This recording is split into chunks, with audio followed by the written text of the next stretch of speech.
So once again, good morning to everyone and welcome to today's class. So yesterday we have seen the idioms and their meanings, the matching bit, and today we shall be seeing we have a conversation between two people. Let us read it out and find out what it is about. Okay. So read the following conversation that took place in the classroom of a film institute. So, Film Institute is a place where there will be a training or a coaching regarding all the aspects and elements of film making. Maybe direction course, or maybe art course, or maybe choreography, or maybe cinematography. All the aspects regarding related to film industry or film making will be trained in Film Institute. Okay, now there is a conversation between Professor Paul and Rishi. Let us see what is the conversation about. Now, Professor Paul speaks as a part of a diploma in filmmaking. So, diploma is generally a 2 year course. Any graduation with 2 years is called as diploma. Okay, so diploma is a 2 year course. So in filmmaking, we have discussed certain aspects of film technology. So as a part of their training or their coaching or their course, they have discussed about certain aspects of film technology, how to use the technology they have learned. Okay. I hope by now all of you are familiar with those concepts. Now, whenever even I explain a lesson, I feel that you have understood the concept what I've explained. Like yesterday, when we talk about idioms, I think that you have understood what are these part and parcel or heart and soul and thick and thin, odd and ends. Yesterday, I've explained. So I will confirm that you might have understood. So even the professor also says that by now, by this time, I hope everybody has understood the concepts of film technology. If you have some queries, if you have any doubts, we can discuss them. Now the class is open for questions. So this is what Professor Paul has said. Now Rishi is a student. What do you say? I think what is included and excluded in an individual shot is called frame. Am I right? So he asked a question regarding what is a frame. So what is a frame? What is included and excluded? Excluded means something which is not there. Included means which is there. So which is there and which is not there is called as a individual shot. I mean individual shot is called as a frame. What is a frame? Now in this frame you can see me, okay, and you can see a green board in the back of me. So this is an individual shot or a frame. So in this shot, what is included? My picture is included and even the blackboard picture is included. So that is called as a frame. What is included in a frame is called as a individual shot or a frame. So he's asking teacher, am I right? And Professor Paul immediately said that you are. What is brought to the viewer is called as a frame. Now you are all watching me on your mobile screen or a laptop or a computer screen. So when you watch me, you can only see some part of me. Okay, you can see till here and you can see the background to certain extent. So that will be called as a frame. So what is brought to the viewer's eye, what you are able to see clearly, that one will be called as,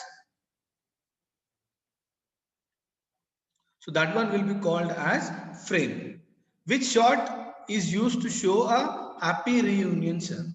So if everybody are happy, what now? These all are film aspects, sir. So we need to little bit understand them. It's called arc.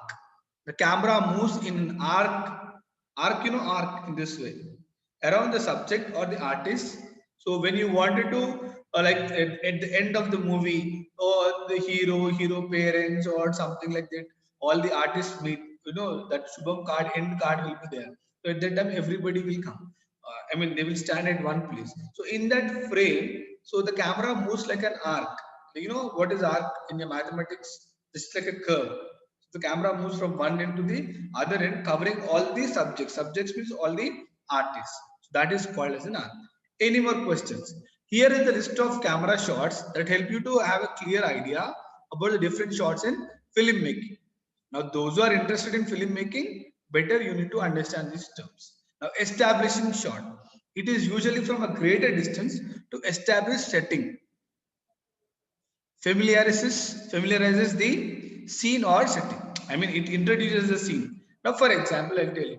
So, in a movie, suddenly they wanted to show Hyderabad. Immediately, what they show? They show Charminar. Okay, establishing shot. It will be taken from a long distance, covering everything. Now that will not be called as a single frame. So it will be of multiple frames there because more pictures can be seen in that particular thing. Now when the director is introducing the hero also, he'll be having a establishing shot. Entire focus on the hero. And generally it is taken from a greater distance to cover a large area. Okay, to cover a big space, they will be taking the establishing shot. We have some pictures, we'll see later on. Close up, it refers to the image occupying at least 80% of the frame. Now in my see, if I come very close like this, 80% of my picture must be seen in the box, whatever you are seeing. So that is called as close up. Okay, in Colgate or close up also will be having, no, the picture will be covering the entire frame. Nearly 80% will be the picture or the image, right? Two shots, two people in the frame are shown equally. Now two characters are given equal importance. Now let us talk about the contemporary RRR movie. Okay, Ram Charan is there and NTR is there. Both are equally important because both are established artists. So the director Rajmouli feels that I have to show them equally when they stand side by side. Okay, they are supposed to be shown equally. No one should be given lesser preference and no one should be given a greater preference. So what they do is that in the frame only, in one particular frame, both will be shown equally. Okay, one will be not shown lesser important with the lesser important, or one will not be shown with the greater importance. They stand side by side and their elevation is done such a way that they are equally portrayed or equally shown.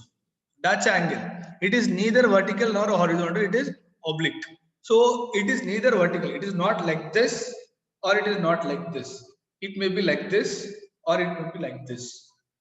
It is not perpendicular in this way, and it is not parallel like this.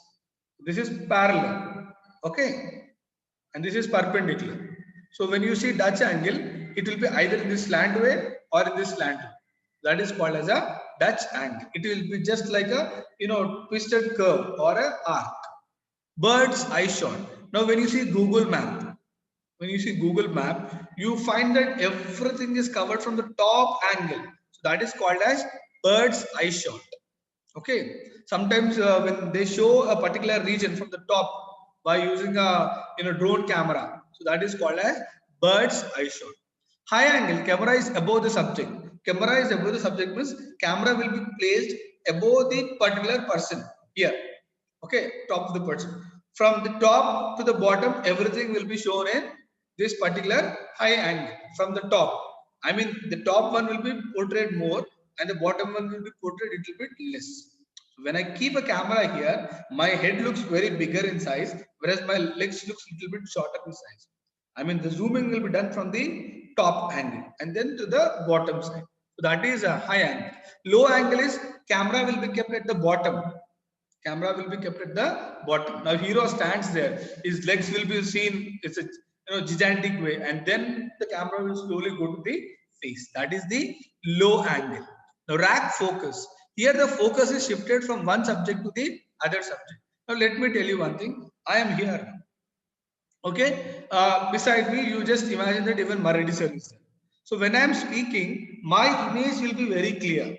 Now you can see me very clear. Okay. Now when I'm speaking, my image will be very clear, whereas Maradi sir image will be blurred. Okay. It will be just like foggy. And when Maradi sir is speaking, his image will be made clear and my image will be made as fog or dim or dull. So that is called as rack focus. Whichever artist is speaking, their image will be shown very clearly, and the artist is not speaking, that will be blurred or the vision will be decreased. And footage, it is a total exposed film. Footage is nothing but a complete picture, everything. Now when you have a CC camera, you have a footage. Everything will be covered in that. That is called as footage. And montage is different images are assembled to build an impression. 2, 3 pictures are come together and a particular picture is uh, formed. So that is montage. Now here are some visuals. Let us see. So the first one. So this is the what you say, low angle. Low angle means I'll tell you one minute. So this is like what we have discussed is low angle. Okay, this is low angle. So we are trying to put the camera down and down of this Eiffel Tower. Okay, and then we are trying to portray. That is the lower angle, and this is called as Dutch angle. You see, the image is curved like this. It is not in this way or it is not in this way. It is not parallel or it is not perpendicular. It is just twisted in a curve. Okay, like a zigzag. So that is called as Dutch angle, and this is called as lower angle. Okay, and this is called as establishing shot. See, Eiffel Tower is somewhere here. Okay, and we are trying to show it from a long. That's what most of the places will be covered in a establishing shot. This is a establish from a greater distance to cover the entire thing. Okay, and here this is the bird's eye view from the top. From the top camera, if you see bottom, whatever is present on the ground can be seen. Okay, so with this, we'll complete this particular thing about the different kind of camera and angles used in film taking. Now we'll go with grammar, okay, which is very important. I need everybody's attention. Okay, the following is a conversation between two artists. Two artists are speaking now. They are having a conversation, okay, between them. Shankar, Shanti, yesterday the ABC movies called me up seeking my opinion. So they have called her trying to find out her opinion. Shanti, what is that? Shankar, they have a role for a heroine in the film that is going to set very soon. That is going to set very soon. They wanted to offer the role to you. Will you accept it? Just focus on the underlined word will. Okay, will you accept it? Shanti, did they really mean it? I have two doubts about it. First, can I do it? Second, should I do it? So, can and should are underlined. Shankar, yes, you can certainly do it. Regarding your second doubt, I think it's not that you should do it. You must do it. You should do it and you must do it. Let's see what's the difference. Shanti, why? We may like some rules and others we may not, but we accept them for the sake of our career. Hmm. Shankar, certain roles we should accept for the sake of satisfaction. That's why I said you must do it. Shanti, then I take your words as final to me. I shall do it. Tell the ABC movies that I have accepted the offer. The words given in bold letters in the above conversation perform different functions. They are called as modals. They are called as modals. Modals are nothing but the auxiliaries. And why modals are used in English? Modals are used in English to make our language look more softer or more smoother or more convincing or more good. Okay, when you use modals, the language looks very attractive. When you speak, also it sounds good. That's the reason we use modal verbs. Okay, now what are these modals and why are they used and which purpose they are used? Let's see now. Okay, shall. Shall is used for obligation. Obligation is nothing but responsibility. Okay, you shall respect your parents. It's your obligation. Or we should love our fellow men. It's an obligation. Offer. Okay, shall we go for a movie? Shall we go to a picnic? So it's also used for one model can be used in various aspects according to the situation or according to the context of the usage. So here it can be used for obligation and similarly it can be used for offer. Offer is to invite someone. Shall we have a cup of tea? Or shall we go for a picnic? Or shall we have some snacks? Order. Okay. Order is now. Shall we order something? In that way also we can use. Okay. Shall we order books? Something like that. Even for making order, you shall follow it. If I say to people that you shall watch classes, It's not only future action, it's even a order. I mean, and the next one, suggestion.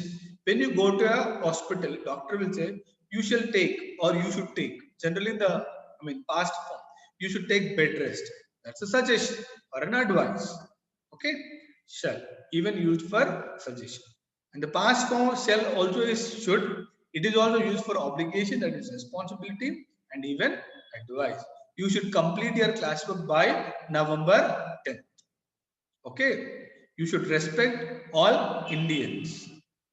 Now, can indicates ability. Someone comes and tells that, sir, I can do this problem very easily. So, can indicates ability or the capacity, and can indicates possibility. I can do this, you will tell. I can do this, sir. It's not a big problem.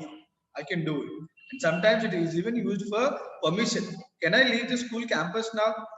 Can I go to offline mode? Or can I just stay home, something like that. So can indicates ability, possibility, and permission. Could request. Generally, now when you ask teacher, can I drink water, teacher? Or could you please allow me to drink water? That sounds different. Can is something like it goes with a informal sense, but could indicates with a formal sense, giving more respect. Okay, could you? Okay, could you please give me a cup of tea? Could you please tell me the route to Sangareddy? Okay, could you please help me in writing this letter? Okay, or could you please give me a pencil or suggestion? You could have done this suggestion. You have done like this. You could have done this. You could have invested more time for studies. Permission. That's what. Could you allow me to go out of the class? Possibility. There could be a chance that Corona will be wiped out from the by the next year. Ability. I could have done it. Ability. I could have done it, or you could have done it, or you could have made it.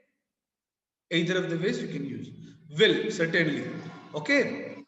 We will complete portion. I mean, certainly means 100% confidence, certainly. Intention also.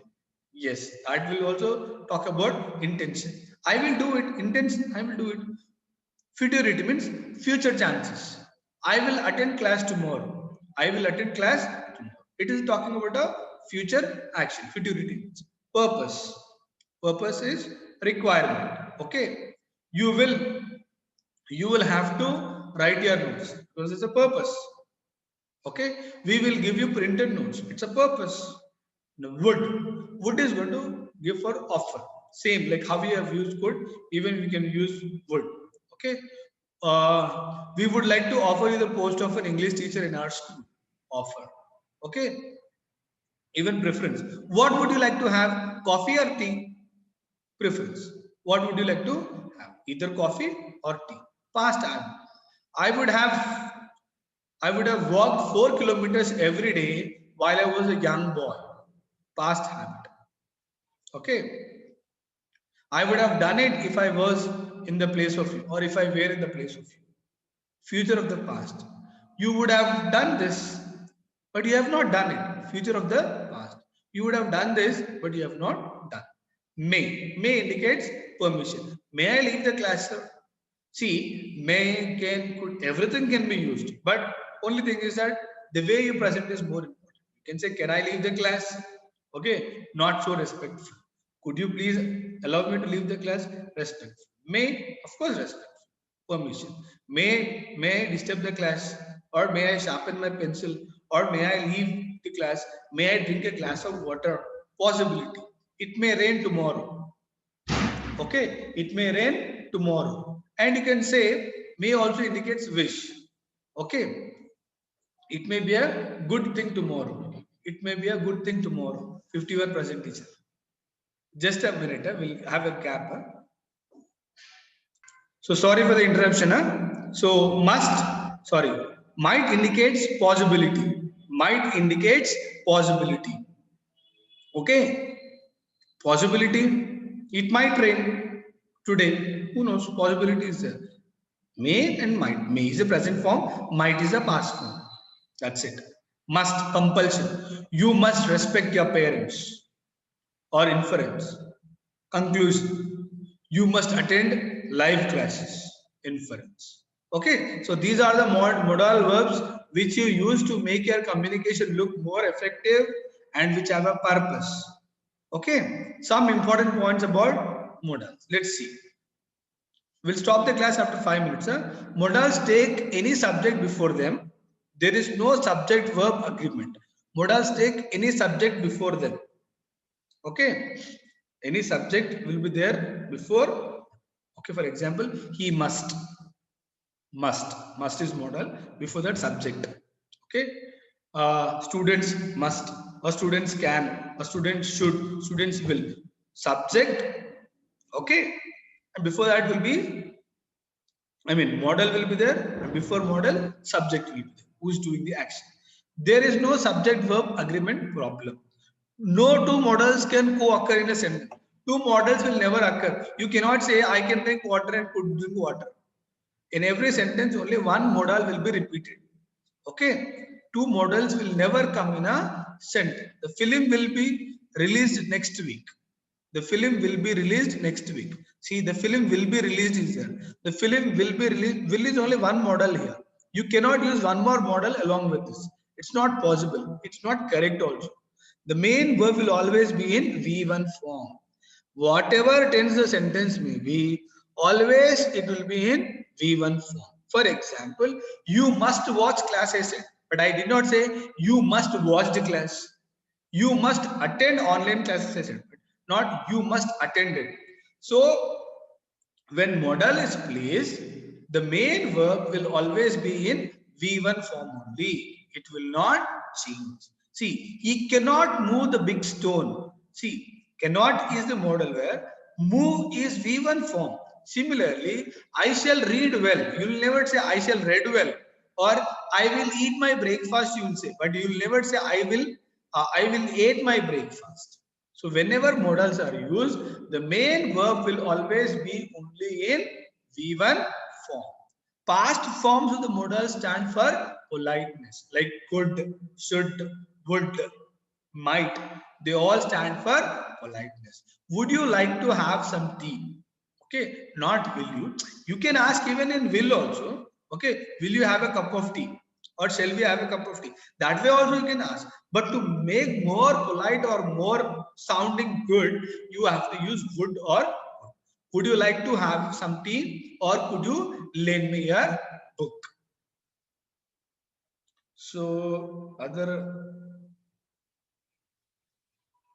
we shall do this and we shall stop the class.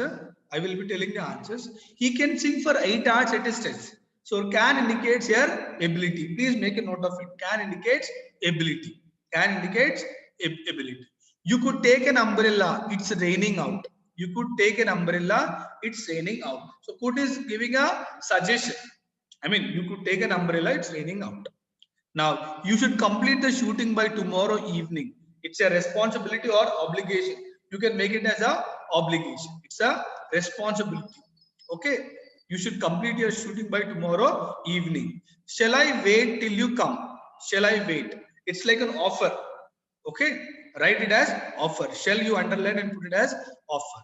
And here you should complete. It is a obligation. And you could. It is nothing but here suggestion, and you can is indicating the ability. So first one is ability, second one is suggestion, third one is you should complete your shooting by tomorrow. It is obligation. And shall I invite, shall I wait for you, uh, shall I wait till you come? That will be offer.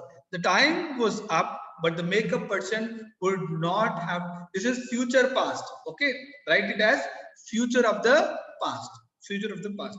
Action has happened in the future. In the future, when the makeup person has not yet come. Future of the past. The car hasn't arrived yet. It must have got a flat tire. It must have got inference. You can write it as inference. Means coming to a conclusion. Coming to a conclusion. There may be heavy rains tomorrow. So why couldn't we go for indoor shooting? Why couldn't? It's a suggestion. It's a suggestion. Okay. Why couldn't is a suggestion. You can write it as suggestion. Okay.